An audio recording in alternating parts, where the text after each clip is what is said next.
Bien, entonces, buen día a todos. Bienvenidos a nuestra videoconferencia del Ministerio de Salud sobre epilepsia, la del mes de agosto. El día de hoy nos acompaña un muy querido amigo, ¿no es cierto?, el doctor Claudio Navarrete, con quien nos conocemos ya hace varios años. El doctor Navarrete es neurólogo de adultos, trabaja en el Hospital Base de Valdivia y también en la clínica alemana. Y bueno, él tiene su especialidad en la parte de epilepsia y aparte es docente de la Universidad Austral. Así que agradecemos mucho, Claudio, el poder presentarnos hoy día el tema súper interesante que es, ¿y si no es epilepsia? Así que muchas gracias, Claudio. Muchas gracias por la invitación. Vamos a compartir pantalla entonces. Dice, esto tendrá el uso compartir las pantallas de los demás. Le coloco nomás a continuar. Sí, Perfecto.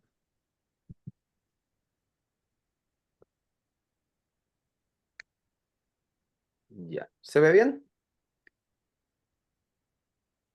súper. Perfecto. Perfecto. Ya. Bueno, primero que nada, muchas gracias por la oportunidad de poder exponer ahora. Vamos a hablar un tema que a mí personalmente me interesa bastante, ya que es un tema que uno ve a diario cuando hace policlínico de la especialidad y es en relación a los diagnósticos diferenciales de la epilepsia. ¿Ya? Yo me dedico a adultos, pero más o menos un poquito menos de la mitad de la presentación va a referirse a algunos niños y para eso tengo que dar agradecimientos públicos a la doctora Ana Flandes, que es neuropediatra de nuestro hospital, que me facilitó muchos videos y algunas diapositivas referentes a niños. ¿Ya? Si hay alguna precisión que hacer con respecto a los diagnósticos diferenciales de los niños, por supuesto que agradezco a Karina, que es neuropediatra también, que me pudiera colaborar. ¿Va? ¿Qué pasó? No avanza. Ya. Bueno. Respecto a los temas que vamos a ver, vamos a la importancia del problema, los motivos y consecuencias del error diagnóstico, características que orientan epilepsia, luego vamos a ver un poco los trastornos paroxísticos no epilépticos en la infancia, luego los adultos y las conclusiones. Ya. Bueno, para partir, este es un problema bien relevante, ¿ya? El diagnóstico erróneo de epilepsia llega al 18%, ¿ya? En la mayoría de los estudios, ¿ya? Hay algunos estudios que hablan de un 2 a un 3% y ellos que incluso que llegan al 70%, ¿ya? En los adultos, los principales imitadores son las crisis psicógenas no epilépticas, ¿ya? Y el síncope. Y cuando vamos al grupo de los pacientes que son derivados desde atención primaria a atención terciaria por una epilepsia farmacoresistente, uno de cada tres pacientes no solamente no tiene una epilepsia farmacoresistente, sino que no tiene epilepsia derechamente, ¿ya? Por lo tanto, el error diagnóstico no es menor, ¿ya? Es uno de cada tres pacientes de los que son derivados a centros terciarios, ¿ya?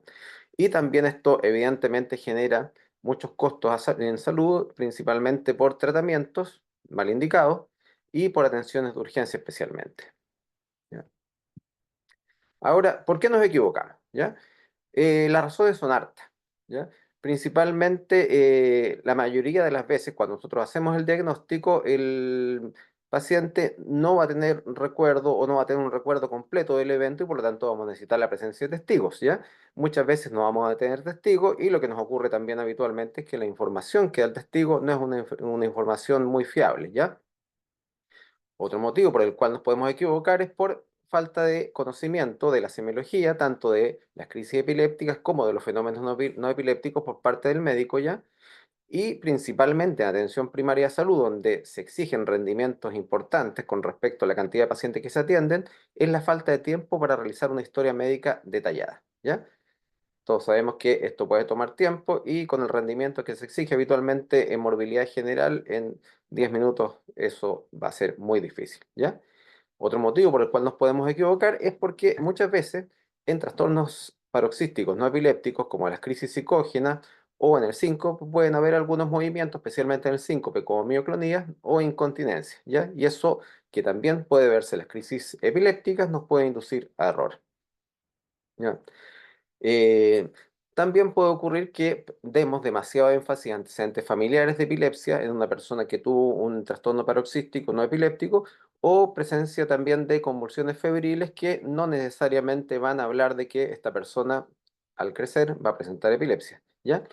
Y bueno, esto se ve cada vez menos frecuente por el hecho de que ya se disponen de otros métodos diagnósticos, porque antes habitualmente se solicitaba por motivo X, por ejemplo, un retraso mental o por una cefalea, un electroencefalograma y podían haber anomalías menores o variantes anormales como la que vemos ahí en la imagen, que es una actividad teta rítmica temporal, ya que es una variante normal que pudiera ser interpretada como epilepsia y por lo tanto se trataba al paciente, ¿ya?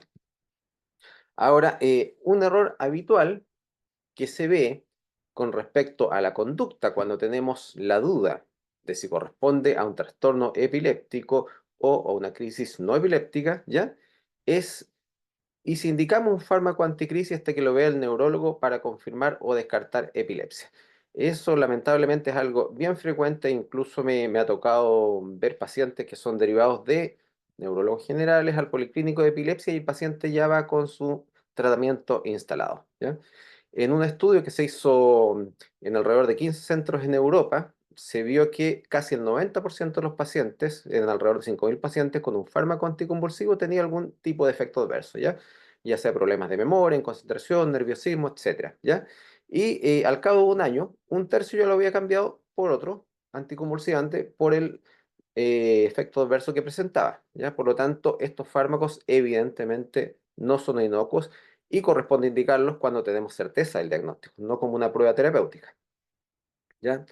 Ahora, se puede afectar también eh, cuando hacemos un diagnóstico erróneo o cuando indicamos un tratamiento que no corresponde, la habilidad del paciente de conseguir o de mantener un trabajo ya, de obtener una licencia de conducir en algunos países ya, el funcionamiento psicosocial, porque sabemos que este diagnóstico lamentablemente sigue constituyendo estigma y genera ansiedad y en algunas personas depresión, ¿ya?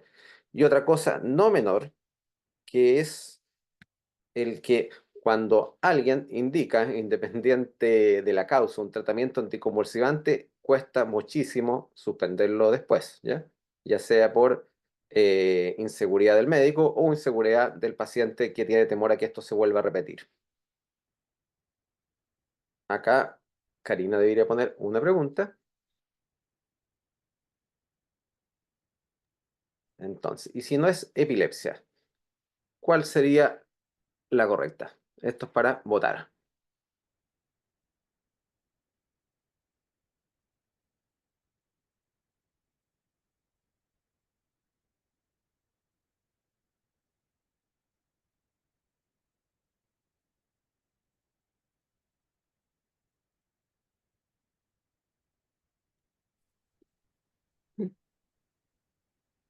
Está el 100% respondido y la gran mayoría votó ¿Finalizamos la votación, Claudia? Sí. perfecto. Sí, ya, Ahí la van gran los mayoría resultados. sí, Sí. estuvo bien, ¿cierto? Es un problema relevante por las consecuencias para el paciente y eventualmente por los costos para el sistema de salud. Ya, muy bien. Continuamos. Tienes que... ¿Qué le pongo acá, Karina? Yo ya dejé de compartir, ¿todavía se ve? Ahí. Pero todavía se ve la pregunta. ¿Cómo la saco? ¿Me puedes borrar arriba nomás con la X? Es que no me sale la X. Arribita, ¿no? A ver. Ahí. Salió de hecho la pregunta Ya anterior. no, ya no ponen por el chat. Ya. ¿Ah? ¿Lo borraste tú? Yo no lo veo. Yo Yo sí lo tampoco. veo. Chuta, me está tapando la pantalla a mí. ¿Qué hago? ¿Debería tener una X arriba a la derecha o correrla para el lado nomás? Hasta la siguiente pregunta. Sí, es que no me permite correrle para el lado y tampoco me permite... Y me tapa la Tampoco pantalla. achicar. Ah, me En el permite... resto ahí en el chat dicen, tampoco están viendo las preguntas. Yo creo que en tu Se ve. computador está pegado. Entonces, bueno, voy a dejar de compartir y voy a iniciar compartir de nuevo. Ya, buena idea. Dale. Súper. Ahí me salió la X. Y ahora Vamos a volver a compartir.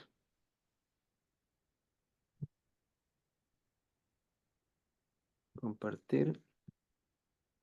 Ahí sí. Era Perfecto. problema de usuario, evidentemente. Ya. Bueno, respecto a los elementos clínicos que nos orientan a una crisis de epilepsia, es, como lo sabemos, crisis siempre iguales a la anterior en el mismo paciente, son estereotipadas, que interrumpen la actividad que está haciendo el paciente, que tienen una duración habitualmente de 1 o 2 minutos, ¿ya? Son no provocadas, ¿ya? Los síntomas habitualmente son positivos. Durante el episodio, cuando hay una crisis, por ejemplo, generalizada, tónico-clónica, puede acompañarse de cianosis perioral durante el episodio, puede haber mordedura lateral de la lengua, ¿ya? Lesiones por caída, por ejemplo, fracturas dentales, nos ha tocado ver, contusiones craneales, ¿ya? Hay una confusión postdictal y en algunos pacientes, en los cuales el inicio de la crisis fue de inicio focal, va a haber lo que se llama el fenómeno de Todd, que es, por ejemplo, si tenemos una crisis focal motora sobre el hemicuerpo derecho, después de que el paciente se ha recuperado, va a haber una debilidad de ese hemicuerpo que va a ser transitoria, ¿ya? Ese tipo de cosas nos van a orientar a que efectivamente es una crisis de epilepsia. Y a modo de recuerdo, en una crisis de epilepsia va a haber tres cosas elementales que siempre van a estar. Van a ser espontáneas, súbitas y breves, y estereotipadas. Pero lo que nos convoca hoy día son los trastornos paroxísticos no epilépticos, ¿ya? Que son fenómenos clínicos o conductas que imitan a una crisis epiléptica, por lo tanto nos inducen error. También tienen inicio súbito, tienen un término bien definido, son recurrentes, se pueden en algunos casos asociar a una alteración transitoria de conciencia y posturas o movimientos anormales, ¿ya? Pero no son producidos por una descarga cerebral anormal, ¿ya? El listado es bien amplio y de hecho es bastante más amplio que el que tenemos acá, pero especialmente en los adultos, cuando tenemos que remitirnos a los más frecuentes, son 5, ¿ya? Y de esos 5, diríamos que los dos primeros son los que se llevan todas las palmas, que son el síncope y las crisis psicógenas no epilépticas, ¿ya? Vamos a partir viendo algunos trastornos paroxísticos no epilépticos en niños, y esto, como les decía, son diapositivas y videos facilitados por una colega que es la doctora Ana Flandes, ¿ya? Los más comunes en los neonatos son las mioclonías benignas, como vemos acá en este video. No sé si se puede ver bien el video.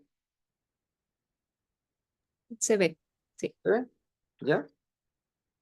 Que muchas veces pueden asustar a las madres, ¿ya? Estos movimientos, y pueden ser malinterpretados como mioclonías epilépticas, ¿ya? Ocurre normalmente en niños sanos, ¿ya? Y evidentemente al ir creciendo esto desaparece.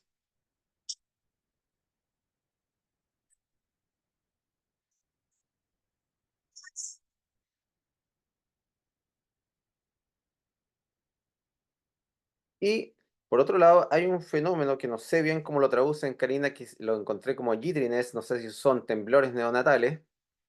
¿Cómo sería en la nomenclatura en español? ¿Un temblor? A ver, veamos el video. Es el jitteriness. Claro. Mm. Sí, que habitualmente también pueden ser confundidos con crisis, por ejemplo, como clonías, ¿ya? Pero son fenómenos transitorios que cuando el niño crece también esto desaparece.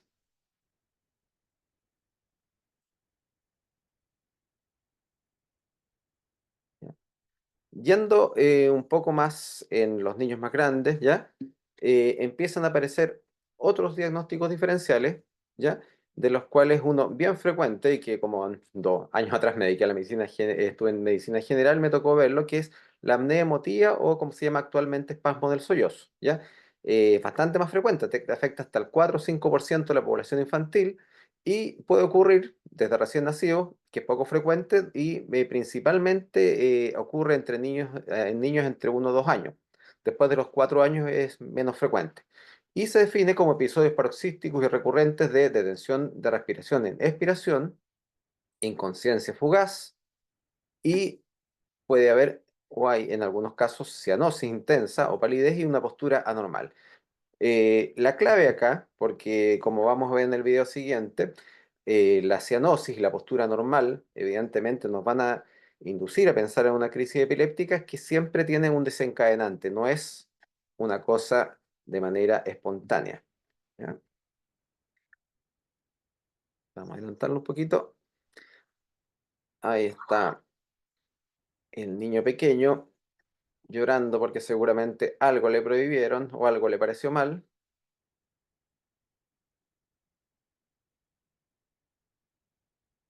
Y ahí adquiere esta postura tónica en extensión,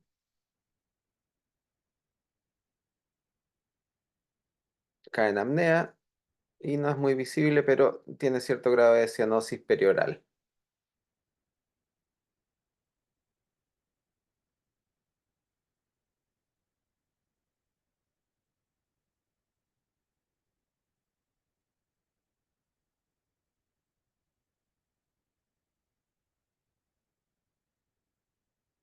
No sé si hay algún tips o alguna cosa que ayude más al diagnóstico diferencial que tú conozcas, Karina, respecto a lo mencionado. Sí, me estaba conteniendo para no interrumpirte. Hágale Acá nomás. yo diría que lo importante siempre es tener un testigo que describa los eventos desde el principio, porque si alguien llegó justo al final, va a describir quizá una crisis tónico-clónica generalizada. Mm, Pero en anamnesis, ojalá siempre ver los síntomas iniciales e ir poniendo como secuencialmente cómo aparecieron los síntomas. Y acá, claro, como tú dijiste, el desencadenante inicial es fundamental. perfecto. Esto es bastante frecuente dentro de los niños, ¿cierto? Sí. Sí, más de lo que quisiéramos. Ya. Esto otro puede prestarse en algún momento para el diagnóstico diferencial, pero son las estereotipias, que son movimientos repetitivos. Voy a adelantarlo un poquito acá para que lo vean. Fíjense su mano izquierda, ¿ya? Involuntarios, rítmicos y sin propósito que pueden ocurrir en niños sanos. Yo cuando vi esta cosa me acordaba de mi niño pequeño que tiene unas estereotipias también de las manos, es bien habitual de ver. Puede afectar cualquier parte del cuerpo y evidentemente este tipo de movimientos no tiene relación con epilepsia, pero puede prestarse al diagnóstico diferencial. Aquí nuestro amigo se va a levantar, fíjense en la punta de los pies. Vamos a ver, ahí se va.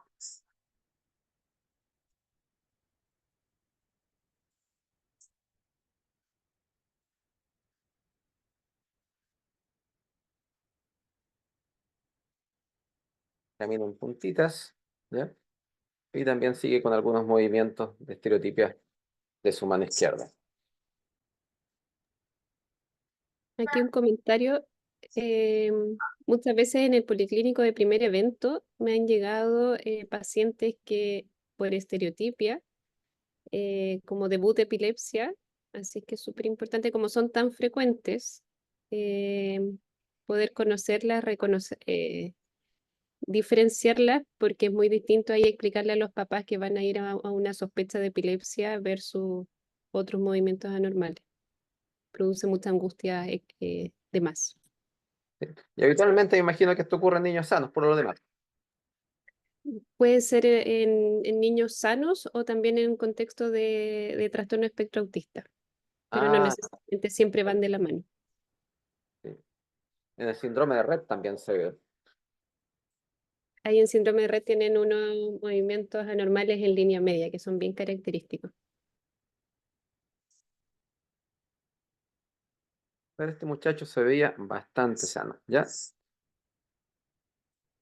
Ahora ya en niños más grandes, y también se ve, me ha tocado verlo en adultos, que se presta como diagnóstico diferencial, los tics, ¿ya? Que todos los conocemos y por supuesto que gran mayoría de nosotros en algún momento los ha tenido también, que son estos movimientos que, entre comillas, son involuntarios porque uno puede en parte detenerlos, pero el paciente empieza a sentir como la sensación de disconfort que se alivia cuando el movimiento aparece.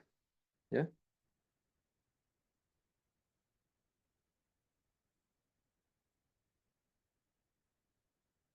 Habitualmente ocurren más en la cara y en los ojos, ¿ya? Pero pueden involucrar otras partes del cuerpo, ¿ya? Pueden ser de varios tipos, motores, vocales, ¿ya? Y también se prestan para el diagnóstico diferencial. Pero normalmente el paciente sabe que los va a hacer y especialmente uno puede preguntarle al niño, cuando son niños, esto ocurre en niños más grandes. Bueno, no sé si querías mencionar algo más sobre niños porque vamos a pasar a adultos ahora, Karina. No, quizás dejar invitados al público a hacer todas las preguntas por el chat desde ya, por si quisieran revisar alguno de los temas. Ya, perfecto.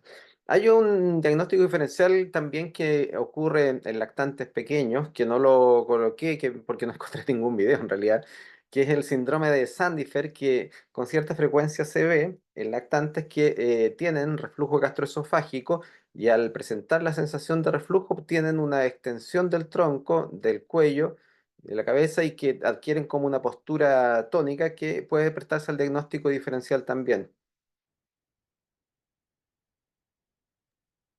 Bueno, si no las dejamos al final las preguntas. A ver, acá hay en el chat. No,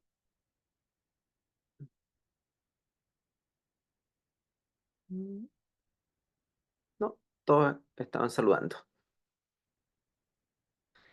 Bueno, respecto a la frecuencia poblacional de los imitadores de la epilepsia, también se refería a este estudio de 5.000 pacientes en 15 centros en Europa, ¿ya? Principalmente los diagnósticos diferenciales, como vemos en el círculo de la izquierda, ¿ya? Las palmas los llevan las crisis psicógenas no epilépticas y el síncope, que son más del 80% entre los dos, ¿ya? Y en el resto de los diagnósticos diferenciales es alrededor del 25% tenemos los trastornos del espectro autista, el retraso mental, ¿ya? Algunos trastornos del sueño, la migraña, algunas manifestaciones de eventos cerebrovasculares, pero conceptualmente lo que más frecuentemente se ven en adultos son las crisis psicógenas no epilépticas y los síncopes. Ya. El síncope lo vamos a definir como una insuficiencia de riego sanguíneo encefálico global y transitorio, ¿ya? Puede ser por hartas causas, a las que uno habitualmente le tiene como más susto, ¿ya? Son a las fallas de bomba, tanto desde el punto de vista eléctrico como estructural, ¿ya? Por ejemplo, una estenosis aórtica podría condicionar una muerte súbita inclusive, ¿ya? Pero hay algunas otras que son más frecuentes y bastante más benignas, como la hipotensión ortostática, que se ve bastante frecuentemente en personas adultos mayores, especialmente cuando son nefrópatas o cuando hay alguna condición como una atrofia multisistémica, en los pacientes diabéticos que tienen problemas autonómicos también, en el uso de medicamentos como en el propanolol, ¿ya? Algunas causas de síncope más frecuentes, como la hipovolemia, por ejemplo, uso excesivo de diuréticos o alguna hemorragia. Y lo que se ve también frecuentemente son los síncopes ocasionados por problemas del control neural circulatorio, como el síncope vasovagal, que es súper frecuente, ¿ya? Ahora, los desencadenantes del síncope pueden ser variados. Como los mencionaba ya, puede ocurrir el síncope vasovagal, por ejemplo, en relación a un susto ante una persona que ve sangre, es como bien habitual, en la bipedestación prolongada, cuando hay hambre, en calor, dolor, en la micción, el síncope tusígeno también se ve con cierta frecuencia, ¿ya?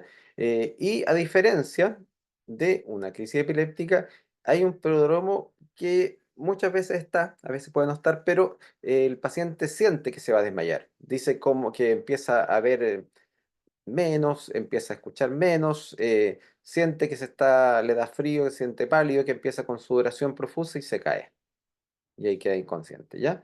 Y normalmente cuando la persona cae por un síncope, va a haber flacidez, pero lo que induce frecuentemente error con las crisis epilépticas es que en un porcentaje no menor existen unas mioclonías como en el video que les voy a mostrar, ¿ya? La duración puede ser de 10 a 30 segundos del síncope de manera característica y puede haber un posictal, pero es muy mínimo. Habitualmente lo característico es que la persona tiene una recuperación breve, rápida y ad integrum. ¿Ya? y es mucho más frecuente que la epilepsia, al menos 10 veces más frecuente. ¿Ya? Esto es un video re antiguo, en el cual a las personas le indujeron síncope a través de la hiperventilación en cuclillas y ponerse luego de pie. Lo relevante es ver lo que ocurre una vez que se caen los movimientos de extremidades. Se van a fijar que pudieran parecerse a mioclonías epilépticas. ¿Ya?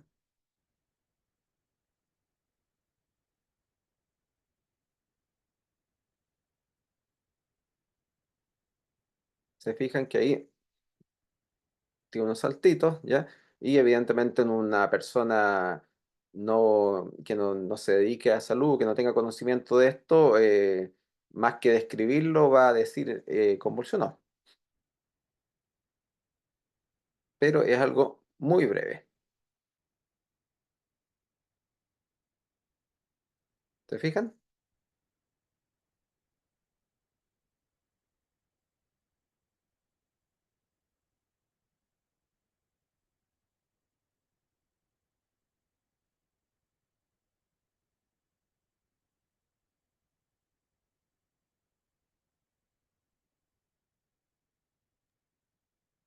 Esta es una tablita de un estudio, de un artículo bien antiguo, ¿ya?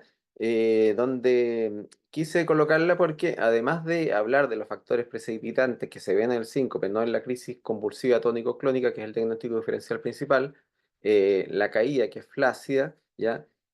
Habla de algunas cosas que me llamó la atención, como por ejemplo que eh, pueden haber en el síncope presencia de alucinaciones, ¿ya?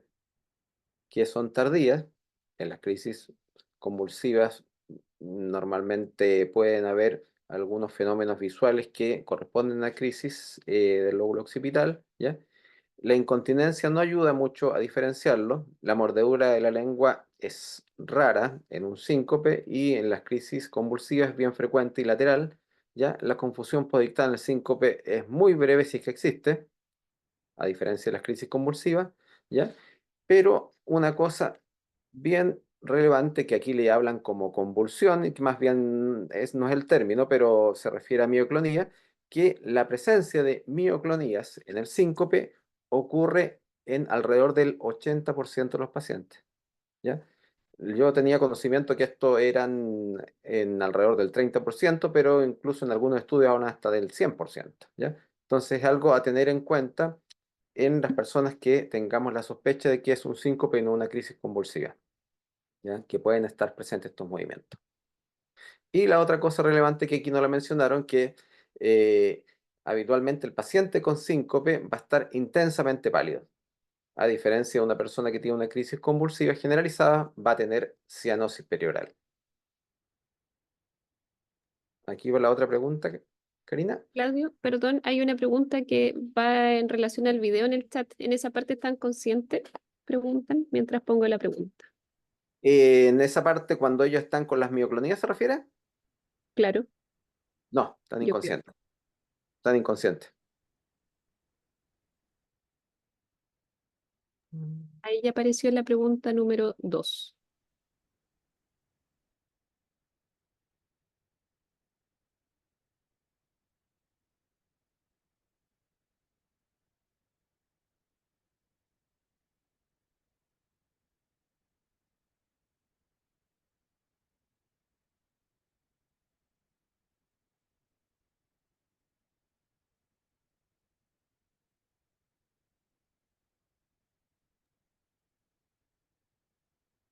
Están rápidos hoy día, están todos respondiendo muy Sí. Pero Clutch, sí, con una clara súper bien. tendencia, sí.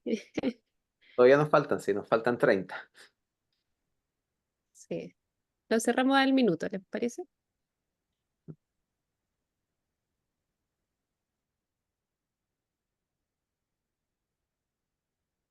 Ya.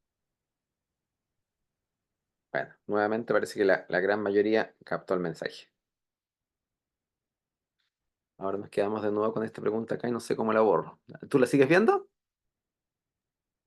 No, ya no se ve. Ahí la borré.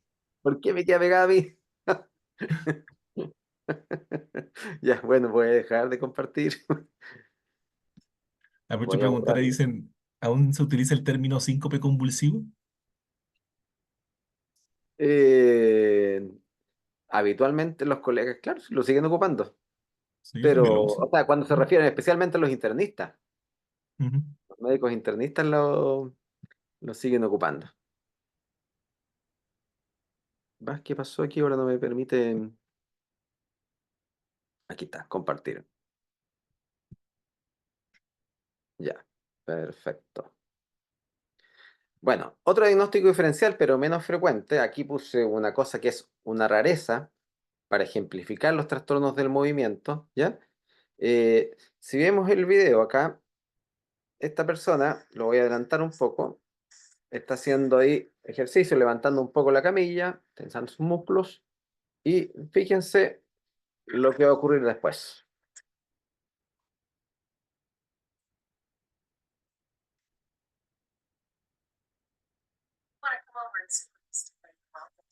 Tiene una contracción simultánea de agonistas y antagonistas con una postura medio extraña de las manos, de la cara y de las extremidades inferiores, pero lo relevante acá es que la persona permanece consciente durante el evento, ¿ya?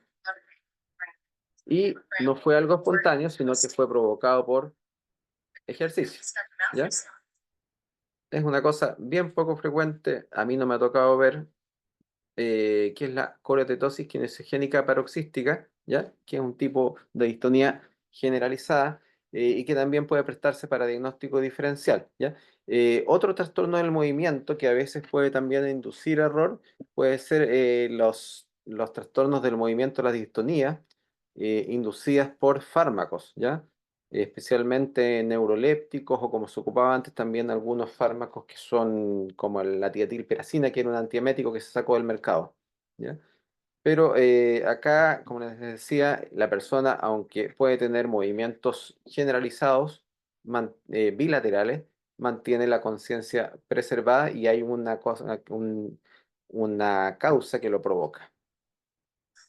Claudio, tengo una pregunta. Sí. ¿Qué hicieron? ¿Le pusieron algo en la boca aprovechando de hacer educación ahí de manejo de crisis respecto Ah, al... no me fijé, pero evidentemente no hay que colocar nada en la boca. Ya, para no confundir a nadie de los asistentes. Exacto. No, no me fijé, parece que sí le colocaron algo, pero no corresponde. Ya. Otro diagnóstico diferencial, que esto es también en niños, son otras las causas, como los terrores nocturnos, ¿ya? Pero en los adultos, como diagnóstico diferencial, algunos eventos, están las mioclonías, que pueden ser cuando nos estamos quedando dormidos o al despertar, que son fisiológicas la mayoría de las veces, ¿ya? La narcolepsia, que puede provocar cataplexia y también parálisis del sueño, y el trastorno conductual del sueño REM.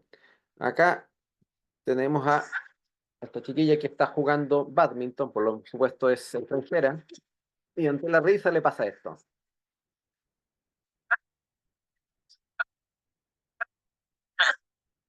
Oh my gosh! Got her. No, I'm still filming. Parece que las compañeras de juego estaban acostumbradas a que se quedara dormida de manera súbita.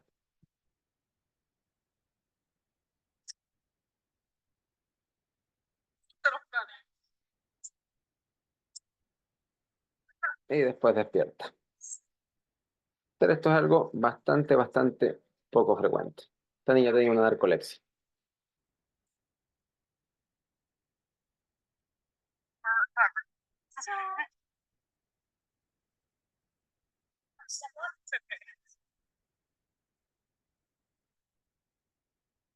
Ahora, fíjense este video.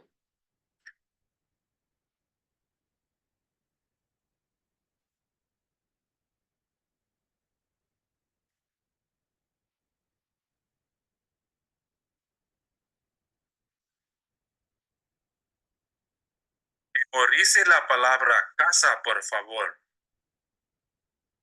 Cuidado. Diga su nombre, por favor. Diga su nombre, por favor. ¿Su nombre?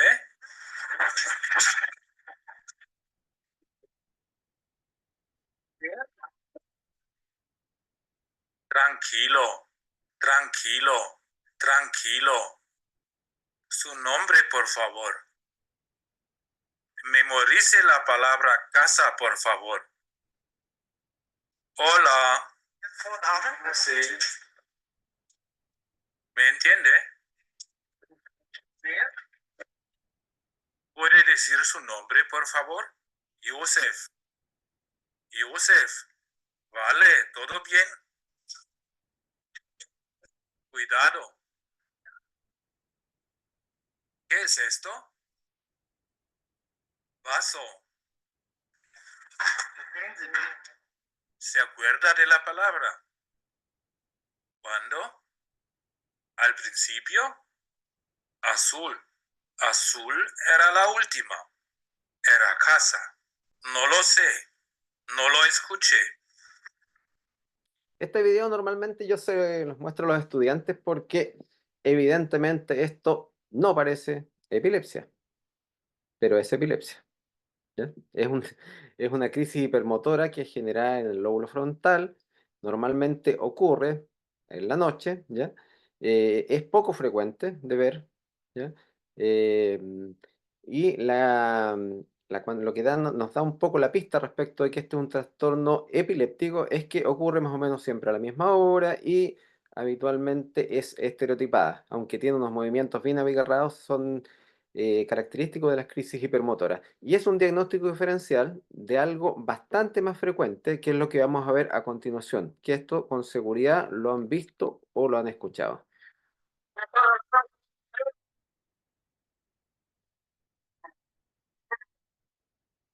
Si se fijan, los movimientos y los garabatos en inglés que dice el señor, parece que estuviera actuando y estuviera actuando un sueño en el cual está peleando. Pero tienen como propósito sus movimientos y parece efectivamente que estuviera actuando, ¿ya?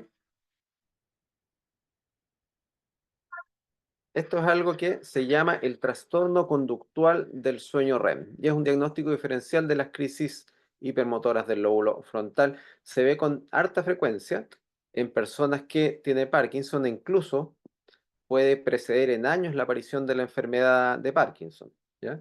También se ven algunas otras enfermedades como la demencia por cuerpos de Lewy, ¿ya? Y es algo, si ustedes lo consultan con sus pacientes, van a ver que es bien habitual. A veces no es tan dramático como lo que estamos viendo acá, pero el compañero o compañera de cama dice que en la noche habla dormido, pega patadas, ¿ya? Y parece que estuviera peleando.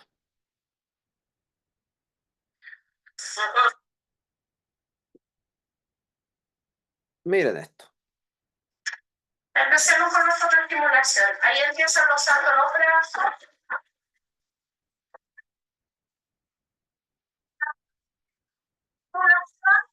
Hacia, cortémosla. Oye, ahí tengo la dificultad.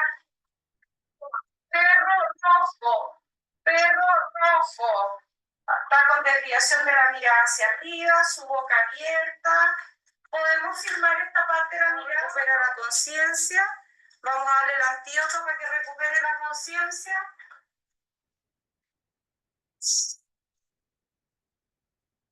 Aún no la recupera.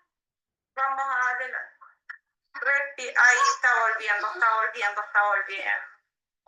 Está volviendo muy bien, Rosario, te has portado muy bien. Muy bien, relájate ahora. Respira profundo.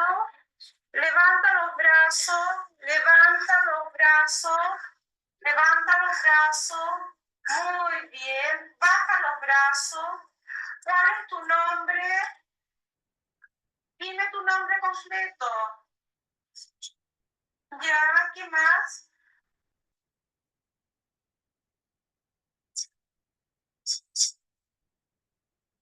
Esto es lo que nos genera como más dolores de cabeza en los neurólogos de adultos que vemos epilepsia, que son las crisis psicógenas no epilépticas, ¿ya? Estas crisis psicógenas no epilépticas son súper frecuentes, ocurren en pacientes que no tienen epilepsia, pero también ocurren en personas que tienen epilepsia y tienen ambos tipos de crisis, ¿ya? Eh, hay algunas cosas que nos pueden sugerir que lo que tiene la persona son crisis psicógenas no epilépticas, como por ejemplo el pseudosueño, la actividad discontinua, como la vimos en el video, que la persona paraba y después continuaba con la crisis, tiene una actividad irregular o asincrónica entre un lado y el otro del cuerpo. Si te fijaron, aleteaba o hacía unos movimientos que parecían ser pseudoclonías, ¿ya? A veces mueve la cabeza de lado a lado, como yo a veces les digo también a los alumnos, moviendo la cabeza como diciendo yo no tengo epilepsia, ¿ya? Agitación no clónica y con ritmo y dirección variables. En algunos casos puede haber empuje pélvico, ¿ya? Postura en opistótonos, tartamudeo, a veces ya cuando es más dramático puede haber llanto. Y la persona durante la actividad motora bilateral puede mantener la conciencia preservada, ¿ya? Es habitual también que hay un cierre de ojos ictal, ¿ya? En las crisis epilépticas, habitualmente los ojos permanecen abiertos y no cerrados como a la fuerza en estos casos, ¿ya? Falta de respuesta inmóvil prolongada con ojos cerrados, ¿ya? Y puede haber susurro posictal y otras respuestas motoras parciales. Y evidentemente la persona, como se fijaron acá, inmediatamente después de la crisis, despertó, ¿ya?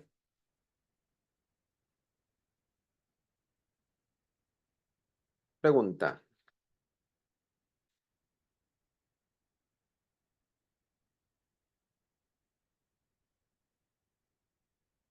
Entonces, en las crisis psicógenas no epilépticas puede observarse.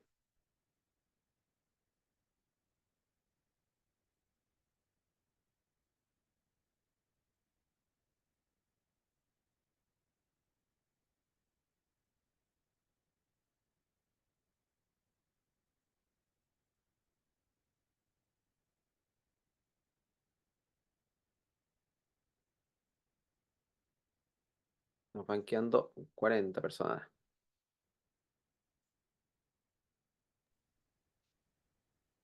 Ya hay una tendencia clarita. Lo cerramos en... En un minuto, sí.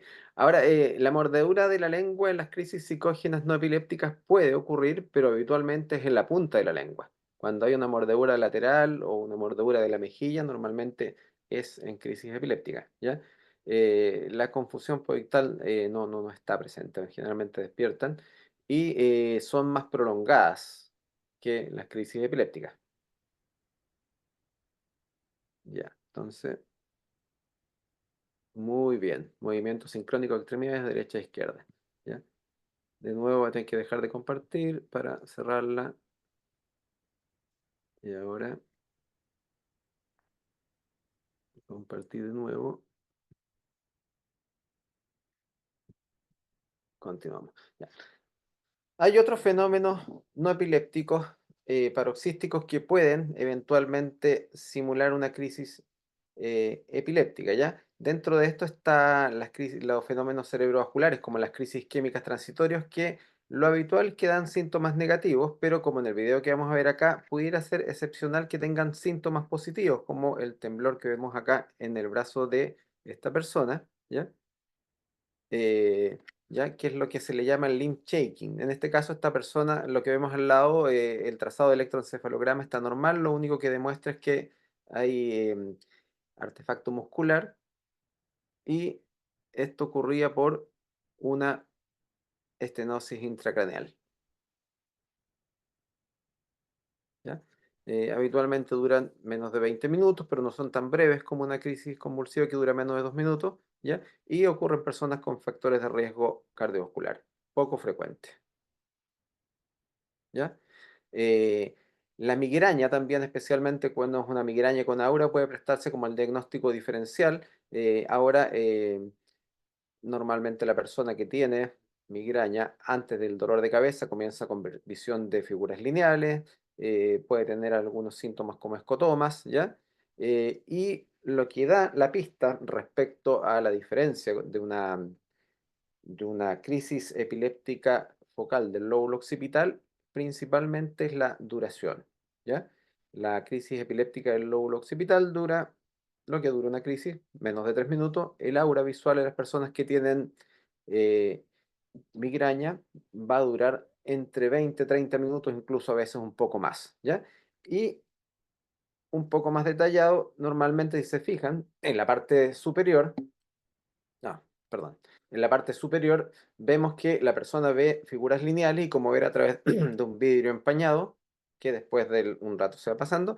Y las personas que tienen crisis epiléptica en lóbulo occipital normalmente son, los que están abajo son dibujos de personas que han tenido estas crisis, son figuras redondeadas, no lineales y normalmente de colores.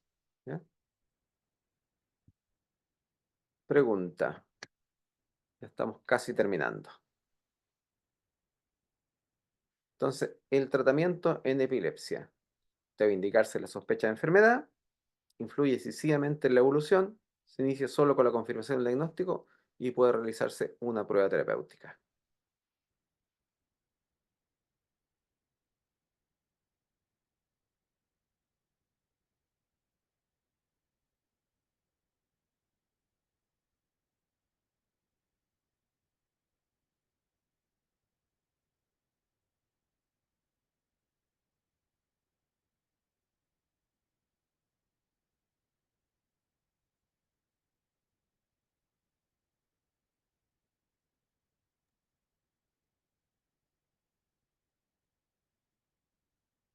Aquí hay un confundente, parece.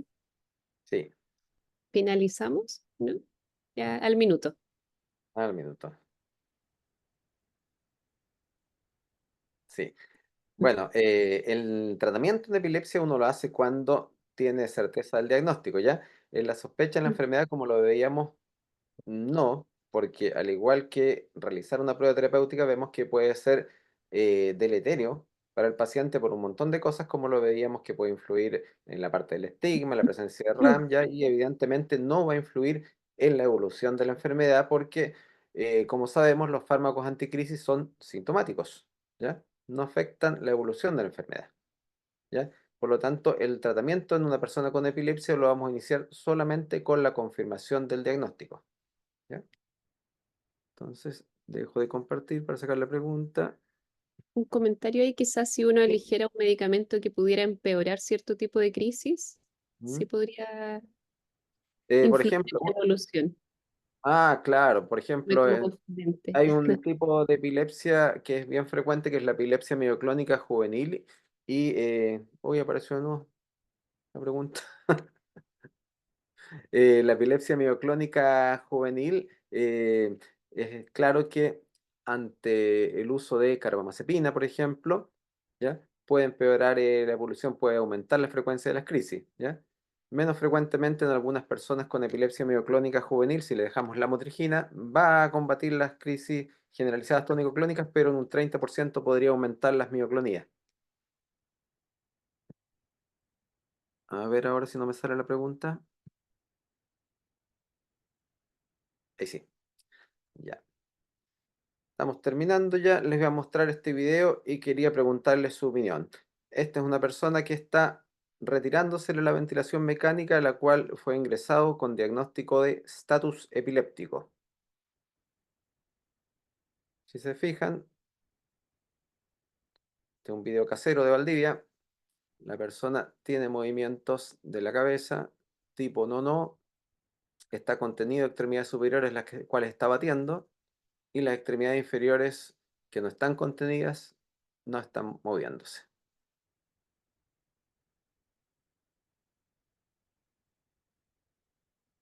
Tiene la manito levantada el doctor Ramírez. Cuéntenos, doctor.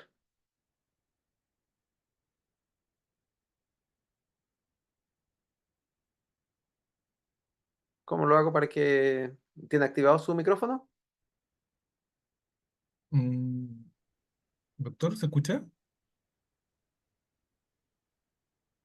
Doctor Darío Ramírez. Eh, Ahí sí. Ahí sí. ¿Se escucha, doctor?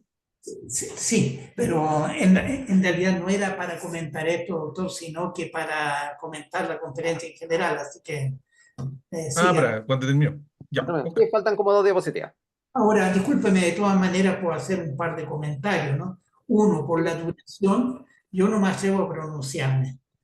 Es breve, he visto crisis epilépticas con estas características. Ahora, hay elementos que hacen pensar que esto no es epiléptico, es un temblor no son clonías, son rítmicas, son asincrónicos y además no tienen otro elemento característico de la crisis convulsiva generalizada, tónico-clónica auténtica, ¿no? Y es que no tienen frecuencia decreciente y amplitud creciente. Me parece que había un movimiento cefálico de lateralización, pero habría sido importante ver la cara que nos habría informado mucho más. Por lo tanto, en primera impresión esto no es epiléptico, pero siempre hay que desconfiar.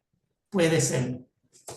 Sí, bueno, yo no lo podría haber descrito mejor y evidentemente esto es una crisis psicógena no epiléptica y lo quise mostrar porque esta persona llegó a ventilación mecánica por el error diagnóstico, ¿ya? Consultó por crisis, comillas, convulsivas en una urgencia, se le administró benzodiazepina, se envió a su domicilio, volvió con lo mismo y le administraron varios bolos de benzodiazepina hasta que cayó en apnea y cayó a ventilación mecánica, ¿ya? Y eran crisis psicógenas no epilépticas. Claudio, y en el chat pusieron mioclonía posanóxica, privación, ahí como para hacer el diagnóstico diferencial según la semiología. Es que no son tampoco mioclonías. Los movimientos, como decía el doctor acá, eran como unos movimientos tipo temblor. Si se fijaron, comenzaban, paraban, después seguía la misma frecuencia. eh, sí, y lo curioso era que eran solamente de los brazos y en la cabeza hacía como movimiento de lateralización, lo que le explicaba yo antes, como diciendo yo no tengo epilepsia. Movía la cabeza tipo no, ¿ya? Y las piernas estaban inmóviles. Sí. Ahora, como le digo, conceptualmente, la idea de poner esto era para tratar de evitar que esto aparezca, ¿ya? De hecho, es algo que lamentablemente no es infrecuente. Hace un par de meses atrás me tocó atender a un muchacho que era funcionario de la salud de otra ciudad, que en otra ciudad estuvo también en ventilación mecánica por crisis psicógenas y casi se muere por un shock séptico. Entonces, por eso es importante aprender a reconocerlas o en la duda, como se dice, abstente. Ya. Y bueno, como manera de conclusiones, el diagnóstico de epilepsia sigue siendo clínico, aun cuando uno cuando tiene la duda de respecto a estas crisis psicógenas no epilépticas, el gold standard es el video monitoreo electroencefalográfico, ¿ya? Existen muchos imitadores de epilepsia también de diagnóstico clínico, la mayoría, ¿ya? Estos trastornos paroxísticos no epilépticos tienen un desencadenante claro habitualmente y habitualmente también una duración más larga. Y la prueba terapéutica, en ausencia de certeza diagnóstica, no sirve y puede ser dañina para el paciente. Muchas gracias. Bien, excelente. Muchas gracias, Claudio. Tremenda foto para el final, ¿eh? Lejos la ciudad más linda de Chile, tal vez. ¿Ah? Mira, hay varias preguntas en el chat. Yo creo que vamos de abajo para arriba, pues, y le damos la palabra al doctor Ramírez en un segundo.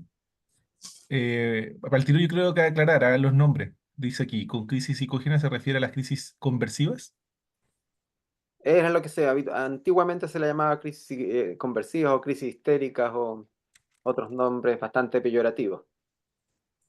¿cierto? Ahora, también está saliendo el nombre como crisis funcionales. También Crisis se está funcionales, utilizando bastante. la gente que se dedica a trastornos del movimiento normalmente las llama como crisis funcionales. Sí, eso podría ser como sinónimo, yo creo. Bien, después más arriba sale Sí, cómo se manifiesta la parálisis del sueño como diagnóstico diferencial. La parálisis del sueño. Chuta, eso normalmente yo creo que todos en algún momento lo hemos vivido. Es el típico, es cuando normalmente uno está durmiendo en sueño REM y despierta, pero no puede mover ningún músculo hasta que logra moverse, pero no sé, normalmente no me ha tocado ver gente como diagnóstico diferencial con eso. No sé si tú me puedes ayudar en eso. Es infrecuente como diagnóstico diferencial en epilepsia, pues verdad. Es más Mm. que nada como es una ausencia de movimiento, muchas veces se relaciona más los movimientos a la epilepsia. Por ejemplo, el trastorno conductual del sueño REM u otro tipo de parazo. Pero es Y ahí la infrecuente, en diferencia verdad. está en que está la conciencia conservada y eso produce angustia en las personas porque están vigiles desde el punto de vista de conciencia, pero no se pueden mover y eso es angustia. Exacto. Doctor Ramírez tenía un comentario, diga nomás. Algunos comentarios. Gracias, doctor Navarrete, muy interesante y bien completo su enfoque. Solamente quiero hacer algunos comentarios. Uno de ellos es que habría que incluir, antiguamente Niedermayer incluía entre las crisis, aparte de la crisis psicógena, otro tipo de crisis, que era la crisis mediada por la hiperventilación, que me parece el criterio más extraordinariamente útil, porque aquí estamos, ahí entramos a la subjetividad del paciente, lo que el paciente nos cuenta en condiciones reales. En mi experiencia, las crisis más frecuentes, las causas de error más frecuentes en Chile, son las crisis de pánico, sobre todo una variedad que ha venido desapareciendo, que yo llamaba y llamo crisis de pánico convulsivante.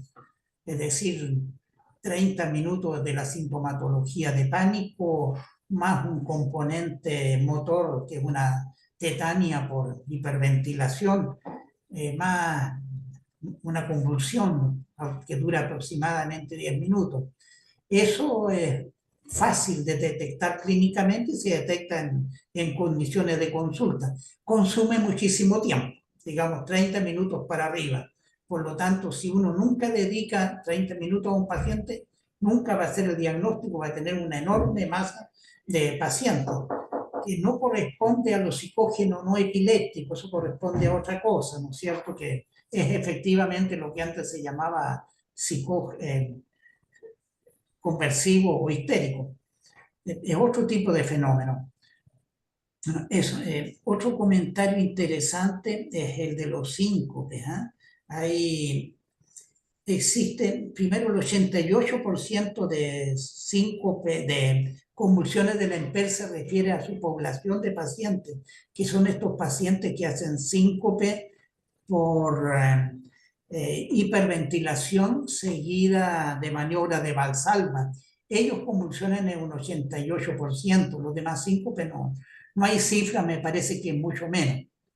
Ya, o sea, nunca vamos a tenerla por razones bastante obvias, pero es mucho menos, porque no podemos hacer síncope cardiogénicos experimentales, por ejemplo.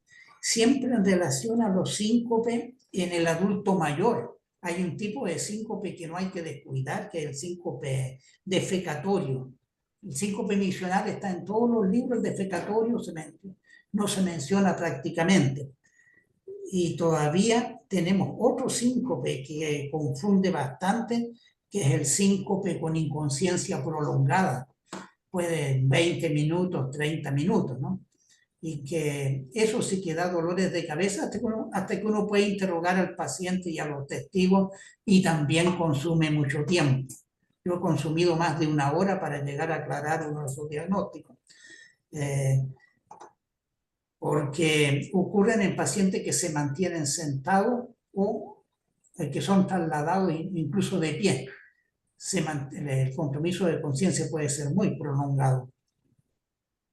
¿Qué más? Ya. Y lo último, doctor, es que existen el shaky limb syndrome y los embrujos ameloideos en adultos como fenómeno que a veces nos confunden, ¿no? Y que en general se conocen bien. Bueno, eso nomás quería decirle, disculpen la Gracias. cháchara. Sí, No, en está bien. relación al síncope con confusión prolongada me ha tocado ver varios, y eso yo creo que también guarda relación con la duración de la detención del flujo sanguíneo cerebral, ¿ya? Y también con la reserva funcional de la persona, ¿ya? Ahora conceptualmente uno siempre lo enseña porque la mayoría de las veces es recuperación ad íntegro, ¿ya? Pero eso del síncope con inconsciencia prolongada o con confusión prolongada me ha tocado verlo incluso en una persona joven de 45 años que fue producto de una insuficiencia suprarrenal y estaba siendo tratado años por epilepsia. Sí. Tuvo la suerte el de que era casado con una doctora que en el evento se le ocurrió tomarle el pulso y la presión. Estaba por el suelo.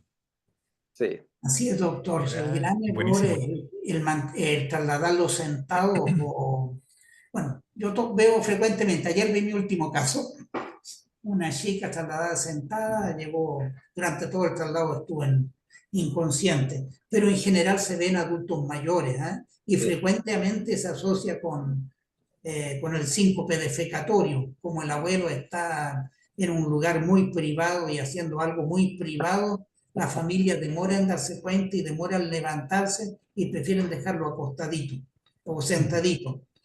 Así que hay que estar atento a eso. perfecto. Bien, Muchas gracias. súper.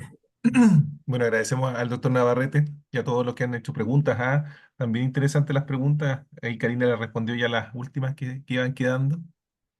Muchas gracias, Claudio, por la presentación. Estamos Gracias. justo en el tiempo, porque son hasta las 10 que no tenemos el plazo, así que agradecer a todos los que se conectaron y esperemos que les haya servido para aprender un poco más, ¿no es cierto? En especial, evitar el error diagnóstico y como comentaron también en el chat, evitar el error de tratamiento en los casos que no está indicado, ¿no? Así que muchas gracias. Esta presentación, como siempre, va a estar en la página durante esta semana. Muy, muy buena, muy bueno el material audiovisual y todo, Claudio, ¿eh? Muchas gracias. Gracias. Bueno, aprovecho antes de despedirme de dejar los invitados, especialmente a los que son de la región o cercanos acá, a nuestras primeras jornadas de epilepsia de los ríos, que son el 23 de agosto, que están dedicadas a atención primaria y que son de inscripción gratuita. Así que espero que nos veamos ahí. Súper. Si nos Bien, cuídense compartes el mucho. link Ujú. después, Claudio, y lo difundimos en los asistentes para que no anden perdidos buscando. Lo Ya, podemos compartir por el correo. perfecto, yo se los envío. Muchas gracias. Gracias, Claudio. Bien, cuídense mucho. Espero que a todos les llegue la luz durante las próximas horas, por en especial los de la capital. Chao, que estén bien. Chao, Hasta luego. igual. Chao, chao. Chao. Chao, gracias.